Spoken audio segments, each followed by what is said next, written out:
Bonjour bien-aimés, bonjour. Que Dieu vous bénisse.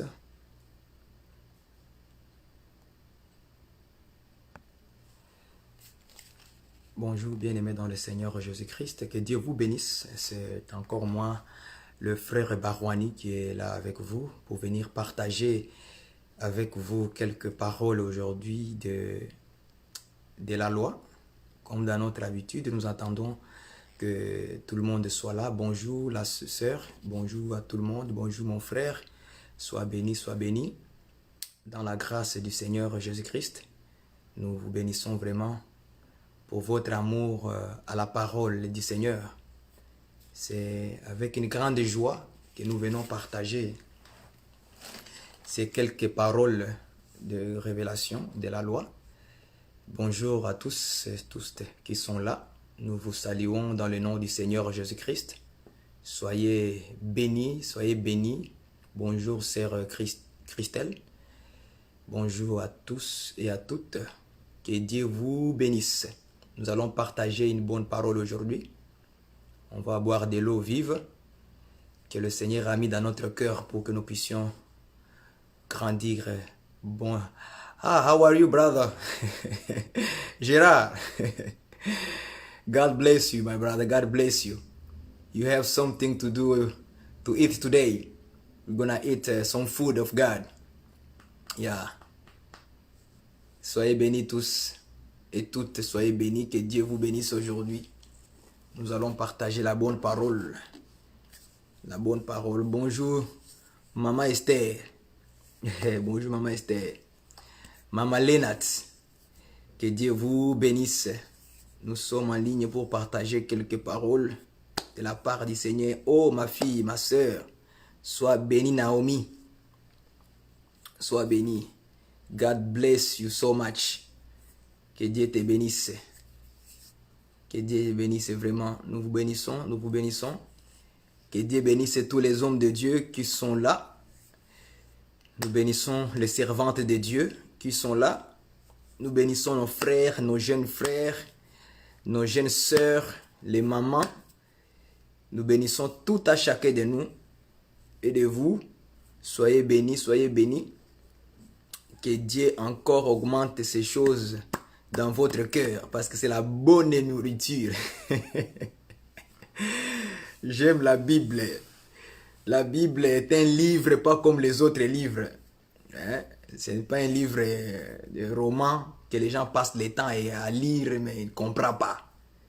Mais Dieu nous fait grâce aujourd'hui que nous venions partager cette nourriture de Deutéronome 25, versets 5 à 10. Nous allons voir de quoi il s'agit exactement dans l'écriture. Parce que lorsque Dieu parle, il a sa façon de parler. Et tout ce qui sort dans la bouche de Dieu, nous croyons que c'est la vérité.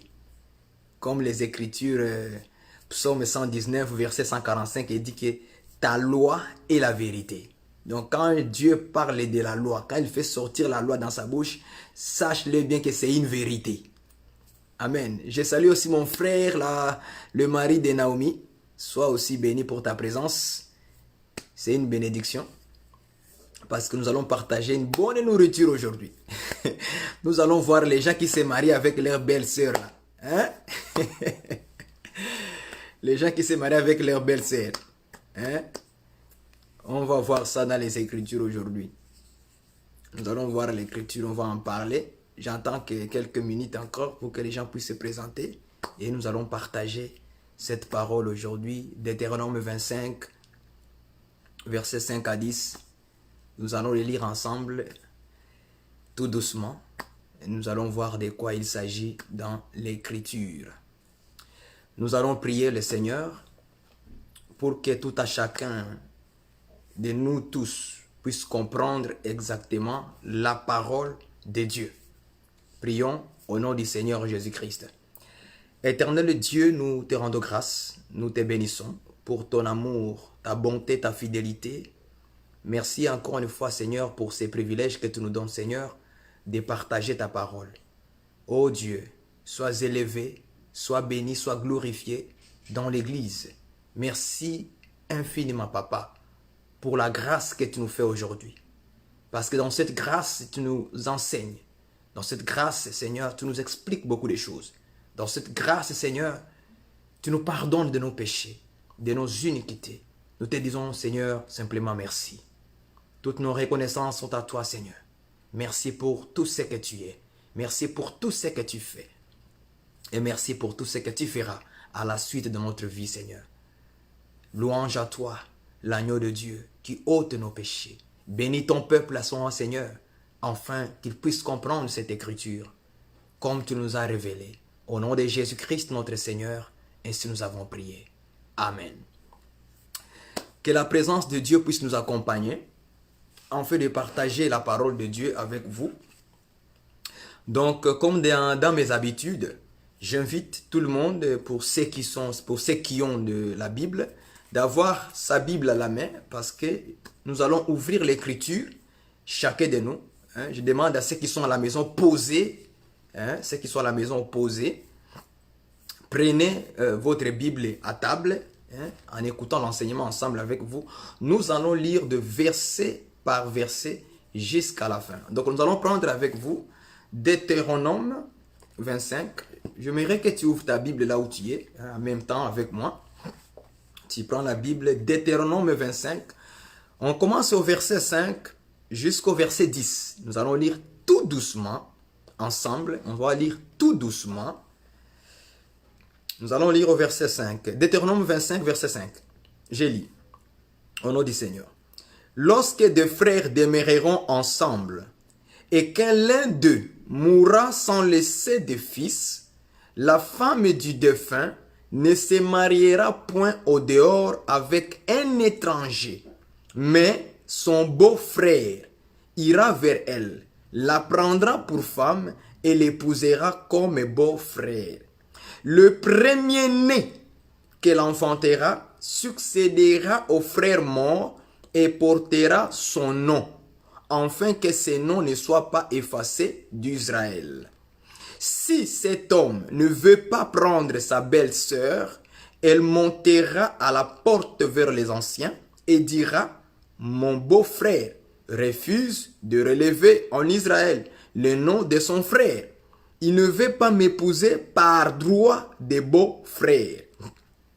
Les anciens de la ville l'appelleront et lui parleront.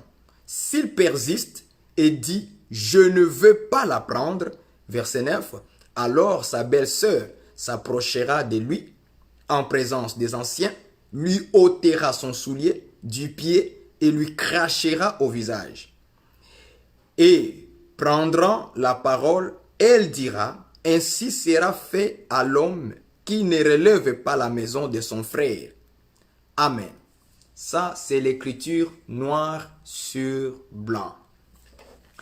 Avant de commencer, comme dans mes habitudes, nous allons lire l'écriture de Matthieu chapitre 5.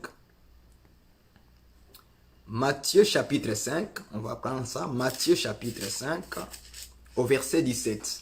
Je lis Matthieu 5, verset 17. Ne croyez pas que je suis venu pour abolir la loi et les prophètes. Je suis venu non pour abolir, mais pour accomplir. Très important. Le verset 18. Car je vous l'ai dit en vérité, tant que le ciel et la terre ne passeront point, il ne disparaîtra pas de la loi un seul iota ou un seul trait de lettre, jusqu'à ce que tout soit arrivé. J'aime ça. Donc, nous avons Matthieu chapitre 5, versets 17 à 18.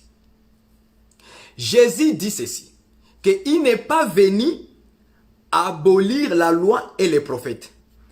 Il dit, je ne suis pas venu pour abolir, mais pour accomplir. Ce qui veut dire que l'écriture de Deutéronome 25, versets 5 à 10, c'est une loi que Dieu a donnée. Cette loi en Israël, les gens le pratiquaient littéralement, sans pourtant autant comprendre la signification de cette loi. Ça, c'est noir sur blanc. Noir sur blanc.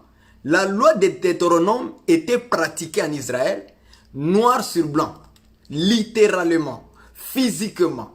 Cette écriture était appliquée comme ça. Mais Dieu avait une pensée dans cette écriture. Est-ce que vous me comprenez? Voilà pourquoi Jésus dit, je ne suis pas venu abolir la loi, c'est-à-dire annihiler la loi. Mais il est venu pour que cette loi-là de Deutéronome 25 soit accomplie. Est-ce que vous comprenez ça? Donc nous devons expliquer cette loi en Jésus-Christ et comment cette loi s'est accomplie en Jésus. C'est là où il y a un peu comme des contradictions avec nos bien-aimés. Lorsque je les dis ceci, que nous devons prêcher la loi et les prophètes accomplis et non pas la loi et les prophètes abolis. Jésus a refusé ça. Il n'a jamais dit qu'il est venu abolir la loi et les prophètes. Mais il est plutôt venu accomplir. Pourquoi j'ai dit cela? C'est très simple parce que les Écritures n'interprètent que les Écritures elles-mêmes. Je prends Matthieu chapitre 11. Allez-y avec moi. Matthieu chapitre 11 verset 13. Je prends ça rapidement. Écoute ce qu'il en est. Qu'est-ce que le Seigneur dit encore? Il dit, car tous les prophètes et la loi ont prophétisé jusqu'à Jean. Vous voyez ça? C'est-à-dire que Jésus vient nous expliquer Matthieu chapitre 5, verset 17 à 18. C'est que Matthieu là, chapitre 5, verset 17 à 18, est répondu par Matthieu chapitre 11, verset 13. Parce que la loi et les prophètes ont prophétisé. Donc dans Matthieu chapitre 5, verset 17 à 18, les prophètes et la loi que Jésus n'est pas venu abolir, c'était en réalité la prophétie. Donc quand il s'agit de la prophétie, il n'y a pas d'abolition. Ça n'existe pas. Il n'y a pas d'abolition. Il y a de l'accomplissement. L'accomplissement veut dire il va la réaliser maintenant. C'est-à-dire que l'écriture va prendre son sens. Voilà pourquoi dans la loi il est écrit que lorsqu'un sacrificateur lisait la loi, il expliquait le sens, il donnait le sens. Donc Jésus quand il est venu accomplir la loi de Deutéronome 25, versets 5 à 10. Il est venu donner le sens de l'écriture. Voilà pourquoi la Bible dit qu'en commençant par Moïse et par tous les prophètes, il leur expliqua dans toutes les écritures ce qui lui concernait. C'est que l'explication là, qui est dans Moïse, Moïse ici c'est la loi, qui est dans la loi et les prophètes, et tous les prophètes, Jésus doit maintenant nous expliquer, nous donner le sens de cette loi-là. Voilà pourquoi il y a comme des contradictions avec beaucoup de frères lorsque je dis que nous devons prêcher l'accomplissement et non pas l'abolition de la prophétie. Parce qu'on n'abolit pas la prophétie. La prophétie doit être accomplie. Et j'ai dit ceci, frères et sœurs. Je le répéterai toujours. Avec une foi ferme. Avec une foi ferme. Que aucun apôtre, prophète, docteur, qui que ce soit, ne peut prêcher que la prophétie est abolie. Jamais de la vie. Celui qui prêche ainsi, il ment. Il ment. Et puis, encore ce qui fait mal, c'est qu'il y a des frères qui disent que ce qui est accompli est donc aboli. Il ajoute encore ce qui est accompli est aboli. Ça aussi, c'est un ajout. Parce qu'il nous est strictement interdit d'ajouter sur les Écritures. Lorsque Jésus s'est arrêté accompli, on s'arrête accompli. Lorsque les prophètes ont parlé, comme ça, par exemple, Habakkuk chapitre 2, verset 2 à 3, Dieu a parlé à Habakkuk, il a dit que lorsque la prophétie va tarder, il dit, toi, il faut l'attendre, car elle s'accomplira certainement. Est-ce que vous voyez ça? Donc, l'écriture la prophétie doit s'accomplir certainement. Donc, toi, il faut seulement l'attendre. Il faut attendre que ça va s'accomplir. Donc, nous prêchons les Écritures, la prophétie accomplie et non pas la prophétie abolie. Même si ce sont des écritures que ça ne nous concerne pas à nous de les accomplir. Ok? Ça concerne le Seigneur à les accomplir. On ne peut pas ajouter que ce qui est accompli est aboli. Non, ça c'est un ajout. C'est un ajout, c'est un mensonge. Le Seigneur s'est arrêté à l'accomplissement. Toi tu viens dire non, ce qui est accompli est aboli. C'est écrit où dans les Écritures? Ce qui est accompli est aboli. C'est écrit où? Voilà pourquoi quand je dis que les gens aiment trop raisonner, c'est ça le problème. Les gens aiment trop raisonner. Le Seigneur s'est arrêté à l'accomplissement. Toi aussi, arrête-toi là-bas. Point barre. Parce que c'est lui, un seul homme est capable d'accomplir toute la loi. C'était le Seigneur Jésus. Donc, il est venu d'abord accomplir toutes les prophéties. Il doit les accomplir. Donc, on doit les prêcher comme ça. Voilà pourquoi le Seigneur, lorsqu'il vient dans la synagogue, il ouvre les rouleaux du livre. Qu'est-ce qu'il dit à la fin? Luc chapitre 4, verset 21. J'ai donné ces versets-là dans ma page Facebook. Je les ai donnés. Il dit que cette parole de l'écriture que vous attendez aujourd'hui est accomplie. Point. Il n'a pas dit est accomplie et est abolie. Moi, je n'aime pas les gens qui raisonnent et les gens qui ajoutent aux choses du Seigneur. Parce qu'il nous est strictement, selon la sainte doctrine, on nous a interdit d'ajouter et de retrancher aux Écritures. Ce n'est pas ça qu'on nous a enseigné.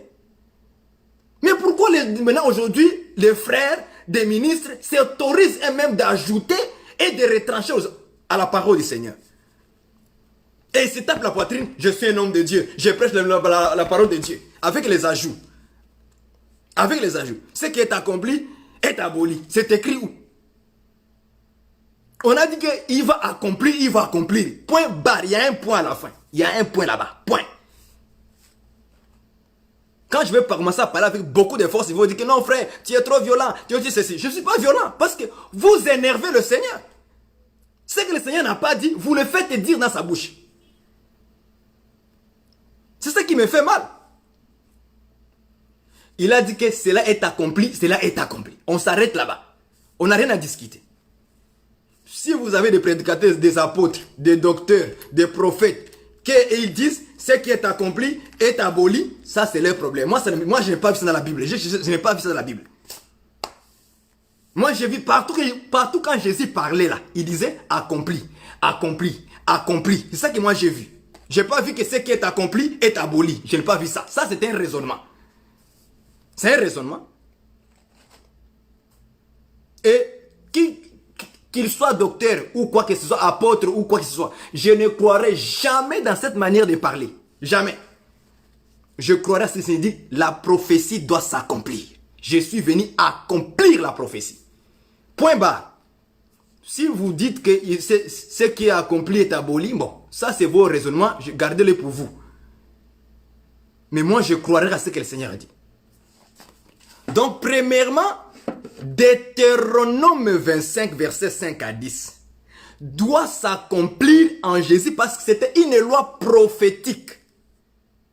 Donc, Dieu annonçait quelque chose qui va venir. C'est ça qu'on va voir aujourd'hui. Alléluia. Eh, belle sœur. Belle sœur. Eh, belle sœur. La loi dit ceci. Lorsque deux frères demeureront ensemble, et si l'un d'eux meurt, relisons l'écriture, si l'un d'eux meurt, sans laisser le fils, j'aime ça, sans laisser le fils, la femme du défunt, donc la femme du mari qui est mort, de celui qui est mort là, la femme ne se mariera point au dehors avec un étranger, mais son beau-frère, ira vers elle, la prendra pour femme et l'épousera comme beau-frère. Je vais commencer par le verset 1, le verset 5, et puis on va descendre point par point, verset 6, verset 7. Ok, vous comprenez ça? Maintenant, je rentre dans mon explication. Nous avons compris que c'est une prophétie, et que cette prophétie doit s'accomplir en Jésus-Christ. Donc, il faut maintenant démontrer où est-ce que Jésus est dedans. Ça, j'aime ça. Voilà pourquoi j'ai dit aux frères, lorsque vous dites que la dîme c'est Jésus, ok, nous croyons à ça. Mais démontre-nous comment tu as trouvé la dîme c'est Jésus. Il faut démonstration. La dîme égale ceci. Fais ça maintenant le calcul. Trouve-moi un Dieu comme Jésus. Parce que quand il dira à celui qui est à l'église pentecôtiste évangélique que la dîme c'est Jésus, il ne te croira pas. Non, non. Si tu ne lui démontres pas, selon le schéma dans lequel tu as marché, il ne croira jamais en toi. Voilà pourquoi il faut démontrer. Parce que Jésus a dit ceci, hein, Moïse a écrit de moi. Est-ce que vous comprenez ça? C'est écrit dans la Bible, dans Jean chapitre 1 quelque part là-bas. On dit que Moïse a écrit de moi dans la loi. Maintenant, montrez-moi dans la loi où Moïse a dit Jésus-Christ. Il a écrit noir sur blanc, Jésus-Christ. Vous ne verrez jamais cette écriture-là. Quelqu'un peut-il m'envoyer un verset où on a écrit que Jésus-Christ a été écrit dans Genèse, Exode, Lévitique, Nombre, Deutéronome. Où est-ce que Moïse a écrit le nom? Jésus-Christ, noir sur blanc. Vous ne le verrez pas. J'aime la Bible. Mais comment est-ce que Moïse a écrit de Jésus? C'est ça maintenant qu'il faut démontrer. Comment tu as trouvé que la dîme c'est Jésus? C'est écrit où? Tu as vu ça? D'ailleurs, même dans la Bible, là, tu vas feuilleter comme ça. Tu ne verras pas où Paul a défini, dit, la dîme c'est Jésus-Christ. Tu ne verras pas. Même dans la Nouvelle Alliance, tu ne verras pas. Mais il faut avoir l'œil. C'est là que je dis maintenant, il faut maintenant, les tableaux me manquent. C'est là maintenant, il faut maintenant démontrer comment tu as trouvé ça. C'est très important ce genre de choses. Parce que parler, dire aux gens, Jésus c'est la dîme, c'est facile, n'est-ce pas? Démontre-moi comment tu as trouvé ça, que Jésus c'est la dîme. C'est écrit où? C'est là où maintenant, on doit avoir des ministres qui démontrent premièrement la chose comme il faut. Parce que si vous parlez seulement, la dîme c'est Jésus, mais tu ne le démontres pas par les Écritures, il y aura un problème. Parce que les frères qui nous écoutent, il va aller prêcher ça chez les pentecôtistes. Il va dire, non, la dîme c'est Jésus. Mais maintenant, les gens qui sont dehors, ils ne vont pas le croire. Comment tu as trouvé que la dîme c'est Jésus-Christ? Il faut maintenant démontrer comment Paul le faisait. La Bible dit que Paul, il prenait la loi et les prophètes pour démontrer que ce que la loi et les prophètes disaient, c'était le Seigneur Jésus. Il faut maintenant démontrer ça. Il faut montrer maintenant la démonstration. Voilà pourquoi aujourd'hui, les deux hommes-là qui demeurent ensemble, et quand l'un est mort, il a laissé sa femme. Je vais vous démontrer ça.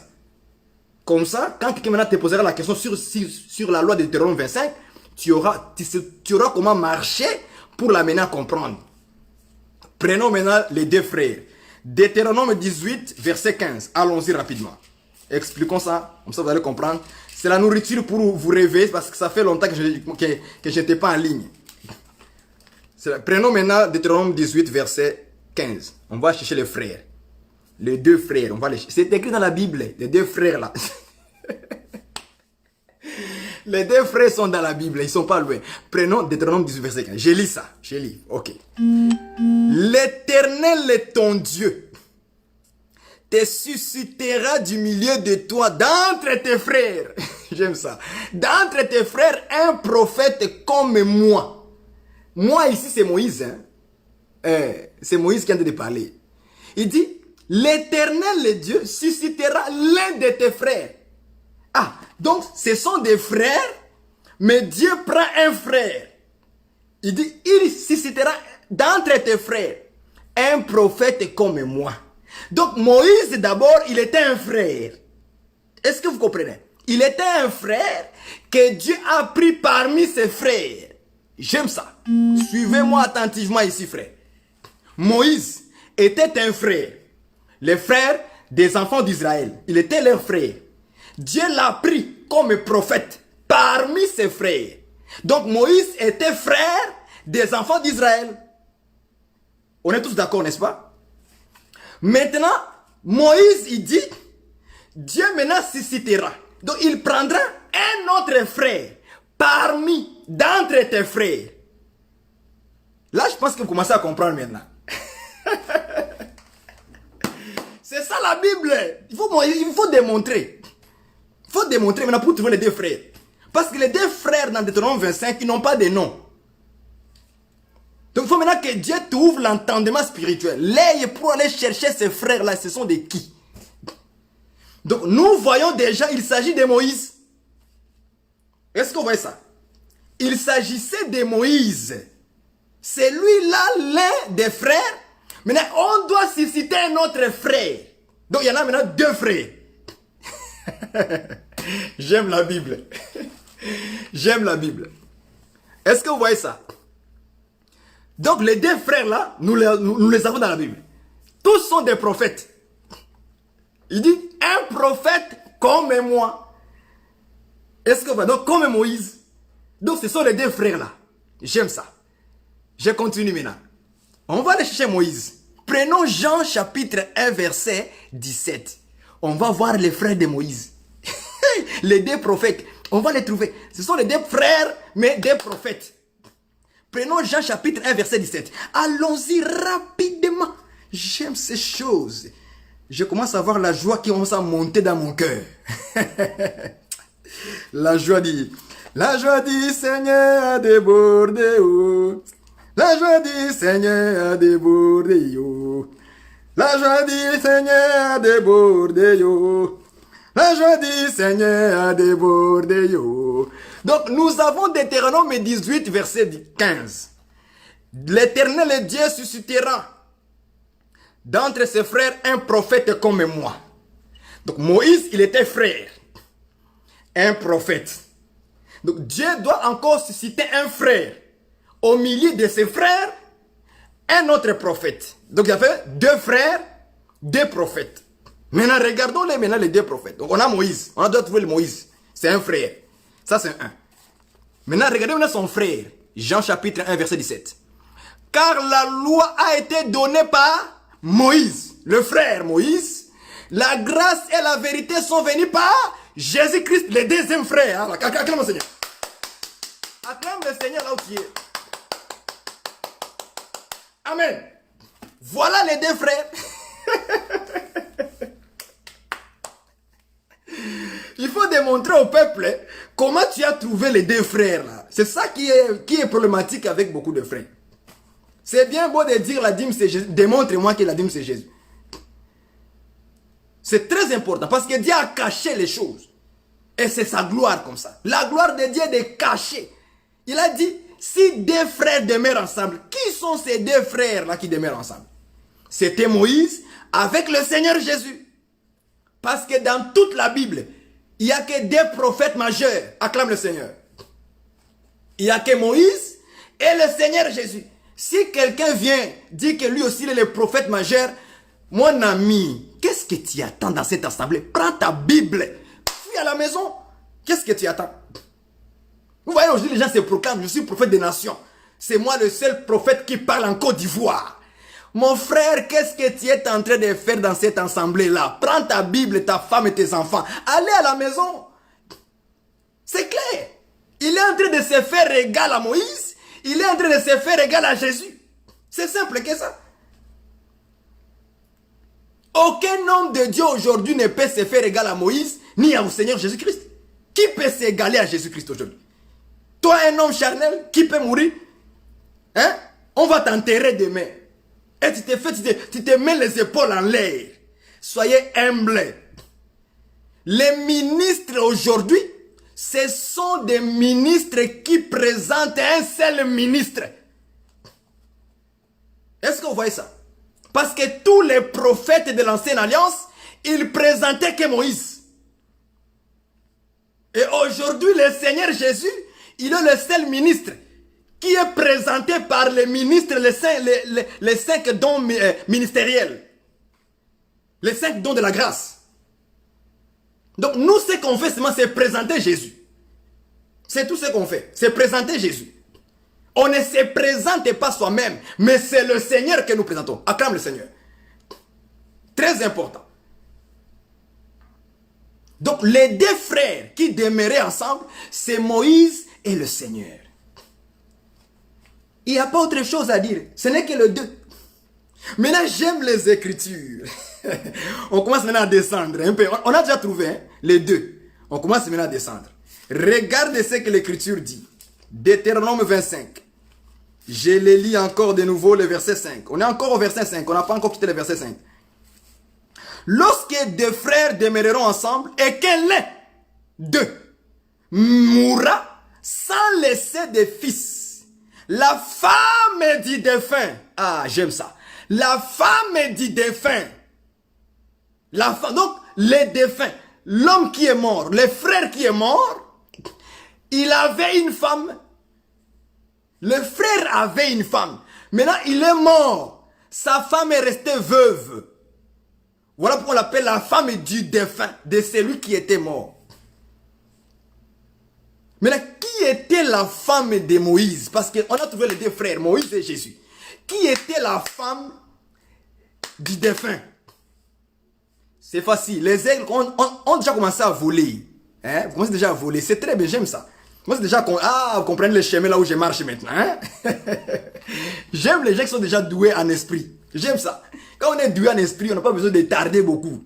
On n'a qu'à sauter. Mais ceux qui sont encore là à comprendre, nous sommes obligés de marcher comme les tortues avec eux.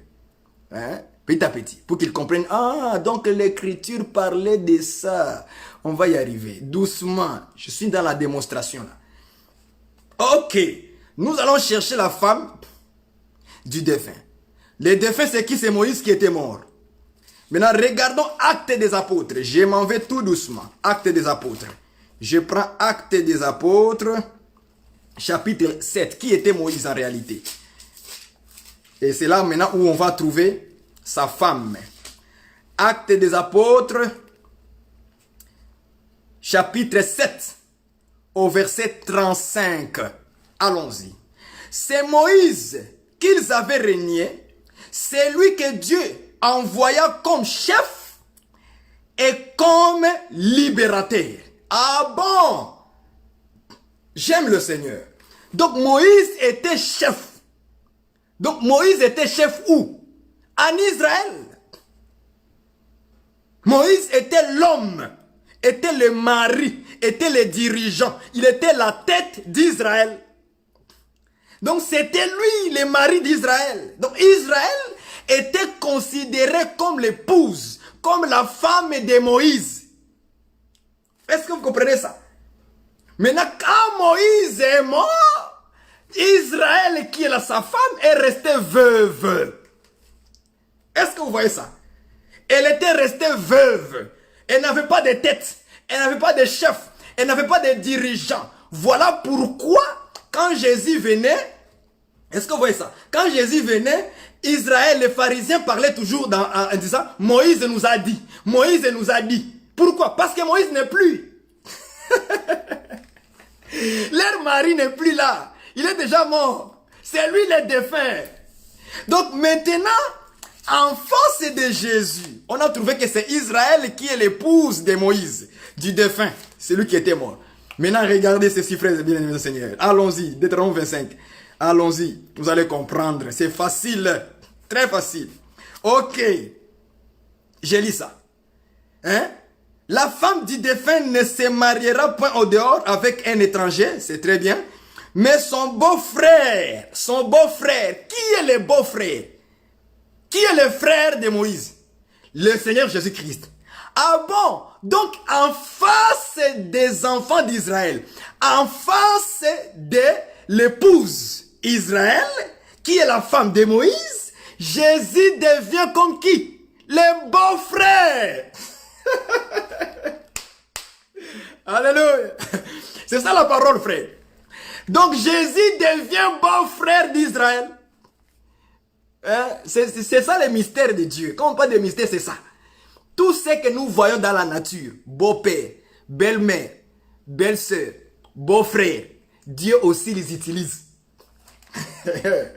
Donc en face d'Israël, Jésus-Christ devient beau-frère. Donc quand Jésus-Christ est venu, Jésus devrait épouser Israël. J'aime ça. Et lui donner un fils. J'aime ces choses. Il devait épouser Israël. Parce que selon la loi, c'était le droit des beaux-frères. On va lire ça. C'était le droit. Donc l'Israël avait le droit que lorsque Jésus-Christ viendra comme le frère de Moïse, il devrait nécessairement marier Israël pour lui donner un fils. Écoute l'écriture, ce qu'il dit. J'aime ces choses. Il dit qu'au verset, maintenant nous prenons le verset 6. Le premier-né que l'enfantera succédera. J'aime ça. Succédera au frère mort. Donc, succédera à qui? À Moïse. Ok. Et portera son nom. C'est ici la révélation. Donc, les premiers-nés qu'ils auront entre Jésus et Israël, les premiers-nés qu'ils auront, il faut lui donner le nom de Moïse. Le fils là, il faut lui donner le nom de Moïse. C'est-à-dire que quand on regardait le fils qui naîtra, le premier-né, on l'appelait qui? Moïse. On l'appelait Moïse. Alors, la Bible dit que le premier-né succédera. Donc, il y aura comme la continuité. Il va prendre la place de Moïse et en plus, on va lui donner le nom de Moïse. Ça veut dire quoi? Ça veut dire que c'est la continuité de Moïse. Donc, Moïse continue. Ah, j'aime la Bible. Jésus a dit non, non, non, non, non, non, non, non, non. Moïse ne peut pas continuer. Il doit s'arrêter. Voilà pourquoi il a dit Christ est la fin de la loi. Donc il ne pouvait pas laisser la continuité de la loi. Acclame le Seigneur. Alléluia. Alléluia. Alléluia. Gloire au Seigneur. Christ nous a sauvés avec ces choses. Donc le fils devait continuer dans le nom de Moïse. Parce que quand on voyait le fils là, on le voyait comme ça dans le quartier. On disait Moïse. Quand on l'appelle Moïse, c'est que la loi continue. C'est très important de comprendre ces choses là. Si on ne comprend pas ça comme ça, je continue ma lecture. Je continue. Ah, que la Bible est bonne. Afin que son nom ne soit pas effacé d'Israël. Verset 7. Maintenant, il dit ceci. Si cet homme ne veut pas prendre sa belle-sœur, je vais souligner ici quelque chose de très important à tous les ministres qui prêchent. Je vais vous aider quelque chose de très important pour augmenter votre connaissance. La Bible dit ceci, verset 7, dit ceci.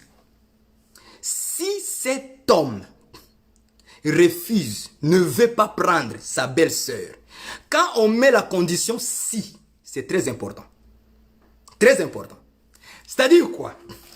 Au verset 5 et au verset 6, les deux versets là,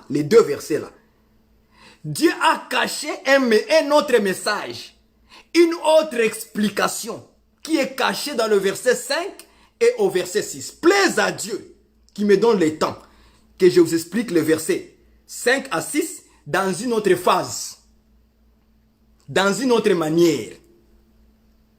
C'est-à-dire que Deutéronome 25, verset 5 à 10, il y a deux messages à cause d'ici. Si cet homme ne veut pas.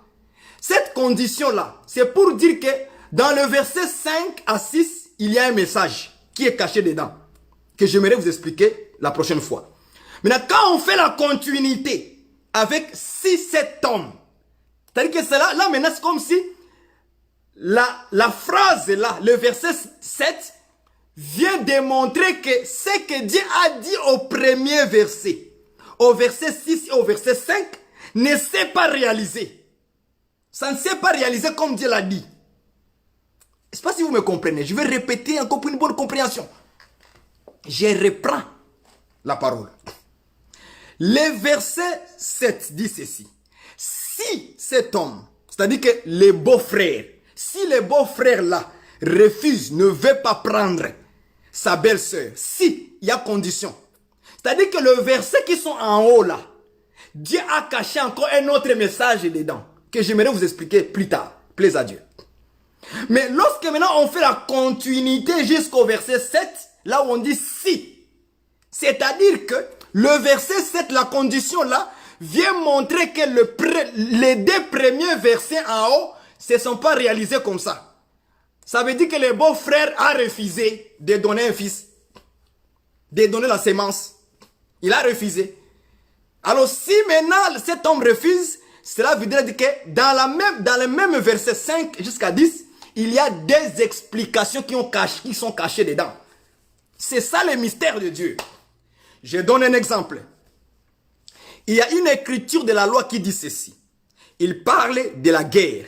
Il dit, si tu vas en guerre, avant d'attaquer une ville, est-ce que vous voyez ça?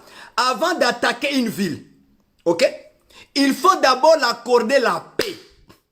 Maintenant, quand vous lisez ces versets-là en bas, on vous dit que si, j'aime ça, si la ville n'accepte pas la paix, alors il attaquera. Donc, premièrement, d'abord, il y a, quand la ville accepte, c'est une pensée. Il y a une révélation qui est cachée dedans. Maintenant, quand on dit si, c'est-à-dire c'est une deuxième scène. Est-ce que vous voyez ça? Quand il y a le si, la ville n'accepte pas la paix, il faut maintenant l'attaquer. Ça, c'est un deuxième message. C'est-à-dire que Dieu a mis deux messages dans un texte, dans une histoire. Il y a deux messages qui sont cachés dedans. Voilà pourquoi il faut voir l'Esprit de Dieu pour comprendre ces choses. Ce n'est pas des choses que tu peux dire comme ça. Des frères habitent ensemble. Non, c'est pas comme ça qu'on lit la Bible. Il faut que le Saint-Esprit vienne te révéler les deux aspects dans le même message. Donc, on en parlera sur cela pour donner la lumière maintenant sur le verset 5 et 6 de Deutéronome 25 pour maintenant vous compreniez une autre façon. Quel est le message, le deuxième message qui est caché dedans? Plus tard. Donc, maintenant nous sommes sur les conditions. Conditionnelles. Si cet homme ne veut pas prendre sa belle-sœur, cela veut dire que l'homme là, le beau-frère, n'a pas pris sa belle-sœur. Il a refusé. C'est ça le Seigneur Jésus qui l'a fait. Donc aujourd'hui, nous sommes dans le chapitre 1. C'est ça que nous expliquons. Dans le chapitre 2, maintenant, on va expliquer le verset 6 à 5. Non, 5 à 6 plutôt. Pour vous démontrer maintenant de quoi encore ça parlait de quoi. Et vous allez voir que le fils qui était né, on lui a donné le nom du frère. Mais dans la partie 1, le beau-frère a refusé, il n'a pas donné le fils. Est-ce que vous voyez ça? Et le fils là devait porter le nom du défunt. Donc il devait porter le nom de Moïse. Pour dire que Moïse continuait à fonctionner. Or, ce n'était pas le plan de Dieu. Il fallait arrêter Moïse. Il fallait arrêter la loi. Il fallait arrêter l'ancienne alliance. Il fallait l'arrêter pour rétablir la nouvelle alliance. Acclame le Seigneur. C'est dans la nouvelle alliance maintenant que les choses sont claires. C'est dans la nouvelle alliance maintenant que le pardon maintenant est donné aux hommes. C'est dans la nouvelle alliance maintenant que le sang véritable a coulé. Parce que tous ces sangs-là de sacrifice n'étaient que l'ombre.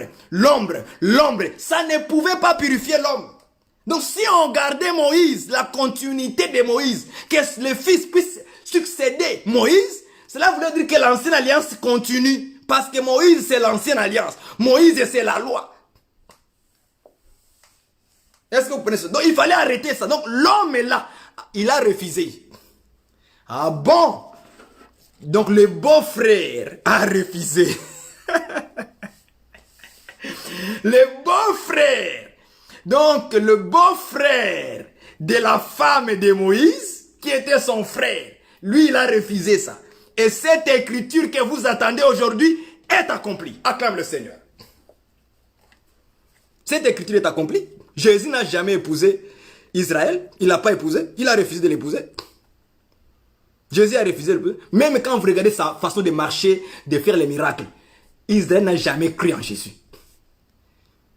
Il n'a jamais cru en lui. Ils étaient tout le temps séparés. Tout le temps, il y avait la guerre entre les deux. Jusqu'au point où maintenant, les disciples vont poser la question à Jésus. Pourquoi le parlait-il en parabole? Il dit, vous ne savez pas? C'est en fait que quand ils voient, ils ne voient rien. Quand ils entendent, ils ne comprennent rien. Afin qu'ils ne se convertissent de leur cœur. Très important ce langage-là. Très important. Est-ce que vous comprenez ça? Parce que Jésus ne voulait pas épouser. Il ne voulait pas donner la sémence, le fils, la vie à Israël. Il cachait ça en lui. Il dit pour eux là, je les parle en parabole. Je ne vais pas les épouser. Ah!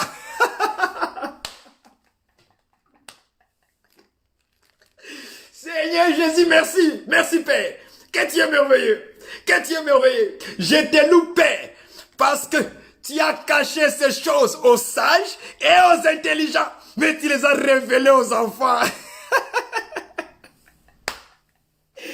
C'est ça le langage de Jésus. Je leur parle en parabole parce qu'en entendant qu'ils ne comprennent pas, en fait qu'ils ne se convertissent. Donc il ne faut pas leur donner la sémence. La sémence, c'est quoi? C'est ça le fils, l'explication des Écritures. Donc il faut les laisser comme ça, je ne veux pas les épouser. Parce qu'on épouse un homme lorsque Dieu lui permet de lui expliquer les Écritures. Acclame le Seigneur. On épouse une femme quand on lui donne l'explication, frère. De belles paroles. C'est ça l'explication, ce sont de belles paroles. Je t'aime, tu es belle. Hein? Des compliments comme ça. Jésus aussi, pour nous prendre en épouse, hein, pour nous épouser, il doit nous donner des belles paroles. Il doit nous expliquer. Vous voyez ça? C'est ça les belles paroles de Jésus. Il doit nous expliquer les choses du royaume. Ah, donc les choses du royaume, ce sont des paroles qu'on parle à une femme, des belles paroles. Quand il attend ça, bam, il croit et il suit Jésus. Il accepte d'être épousé par Jésus. C'est ça l'affaire. C'est ça la compréhension. Est-ce que vous voyez ça? Ah, j'ai béni le Seigneur. Ah, que Dieu est merveilleux. Jésus-Christ, Jésus-Christ. Émerveillé, il est sorti du tombeau, il est Seigneur. Tout genou fléchira, toute langue confessera que Jésus est Seigneur. Jésus-Christ, Jésus-Christ est Seigneur. Il est sorti du tombeau, il est Seigneur. Tout genou fléchira, toute langue confessera que Jésus est Seigneur. Que le nom du Seigneur soit béni. Béni. Nous continuons notre lecture sur le verset 7. Si cet homme ne veut pas prendre sa belle-sœur, elle montera à la porte vers les anciens et dira: mon beau-frère refuse de relever en Israël le nom de son frère. Il ne veut pas m'épouser par droit des beaux-frères. Donc c'était un droit. C'était un droit. Est-ce que vous comprenez ça? C'était un droit. C'était le droit d'Israël qu'il soit épousé par le Seigneur, le beau-frère. Mais il a refusé. Parce qu'il est parlé tout en parabole. Il ne voulait pas donner la sémence, le fils. Parce qu'il savait que si je donne le fils doit porter le nom du défunt, de Moïse. Alors si c'est Moïse qui revient, c'est que la loi continue et il n'y aura pas la vie. Donc il doit cacher ça à eux. Est-ce que vous comprenez ça? Il doit cacher. Maintenant on dit que la belle-sœur ira vers les anciens. Quand elle va aller vers les anciens, qu'est-ce qui va se passer? Il va dire aux anciens que mon beau-frère, donc Jésus-Christ, mon beau-frère Jésus-Christ a refusé de relever le nom du défunt, de son frère, de Moïse. Oui, Jésus a refusé catégoriquement. Il ne pouvait pas laisser Moïse continuer. Il devait arrêter Moïse. Continuons au verset 8. Les anciens de la ville l'appelleront. Les anciens de la ville, ce sont les pharisiens, les scribes et tout ça. Les pharisiens, les scribes, les docteurs de la loi. Tous ces gens-là forment les anciens de la ville. Est-ce que vous comprenez ça? Ils vont l'appeler. Il dit, hey, viens ici. Voilà pourquoi Jésus-Christ à Gethsemane, on est allé l'appeler. On est allé l'appeler. Il dit, hey, on t'appelle par les anciens. Viens ici, on s'en va. Est-ce que vous comprenez? On est allé chercher Jésus dans la forêt pour l'amener vers les anciens. Et les anciens parleront à Jésus, au beau-frère. Qu'est-ce qu'ils lui diront? Au verset 8. Ils lui parleront. S'il persiste et dit, je ne vais pas prendre, je ne vais pas la prendre, alors sa belle-sœur s'approchera de lui en présence des anciens, lui ôtera son soulier sur pied et lui crachera au visage. Très important. Donc, quand maintenant Jésus sera présenté devant les anciens, qu'est-ce qu'ils vont faire? Ils vont lui ôter les souliers et puis ils vont cracher sur lui. Or, tout est écrit dans la Bible que Jésus, on a craché sur lui. Est-ce que vous voyez ça? C'est afin que cette écriture-là soit accomplie en Jésus. Voilà pourquoi il fut aussi craché dessus. Mais le problème qui est là, c'est qu'on lui ôte les souliers.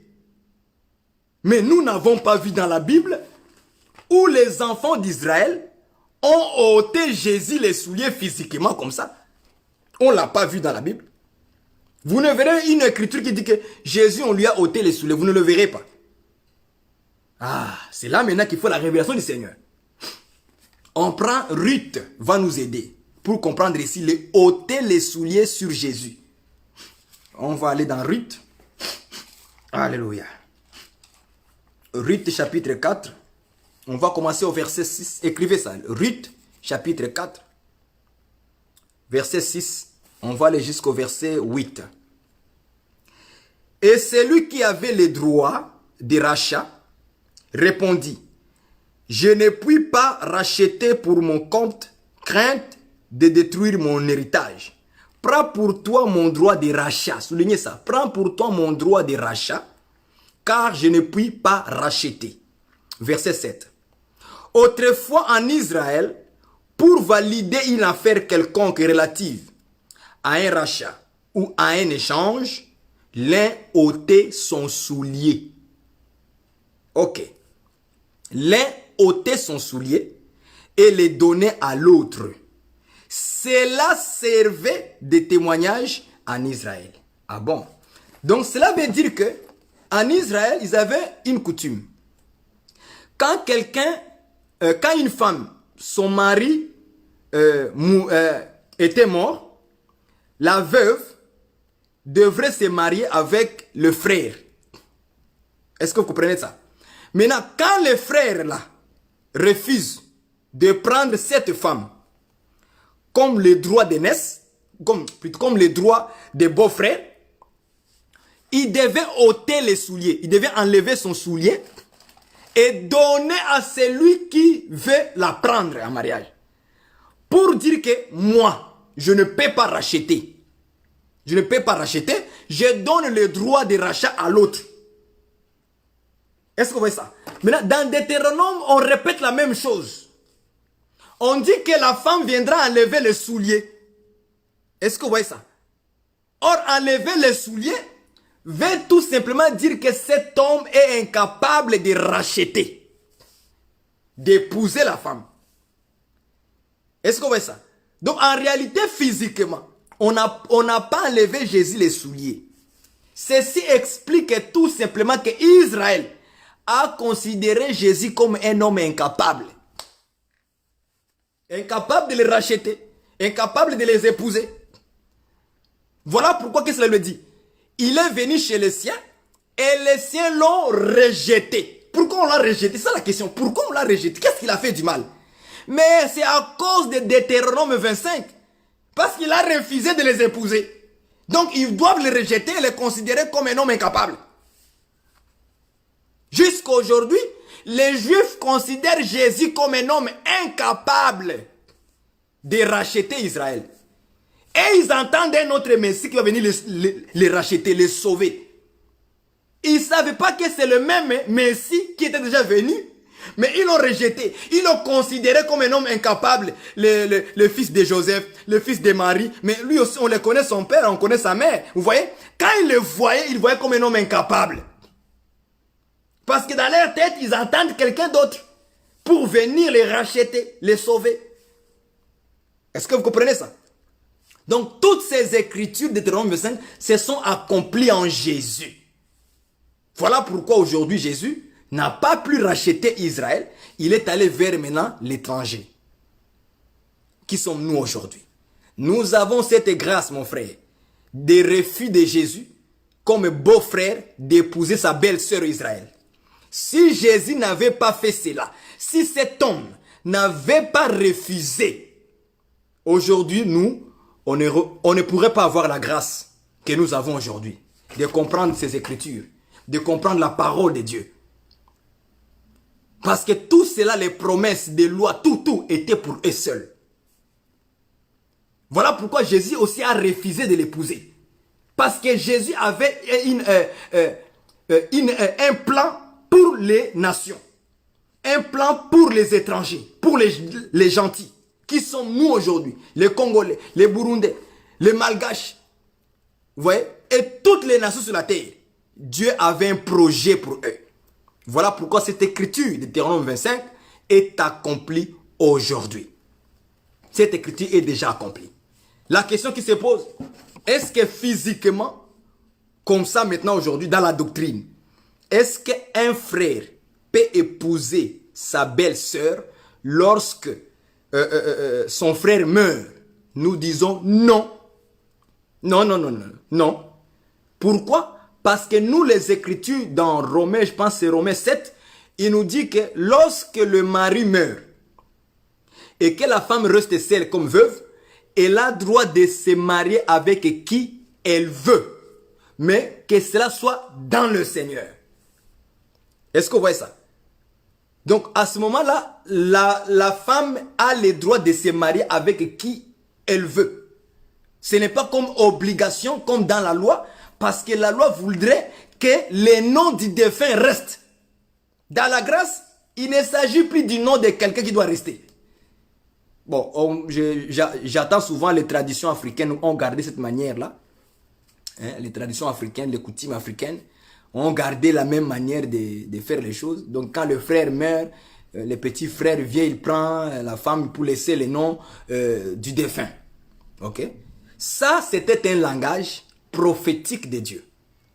C'était pas maintenant qu'aujourd'hui, on va commencer à aller, ah, bon, toi, tu es moi, ah, prends, petit frère, viens ici, prends ta belle-sœur. Non.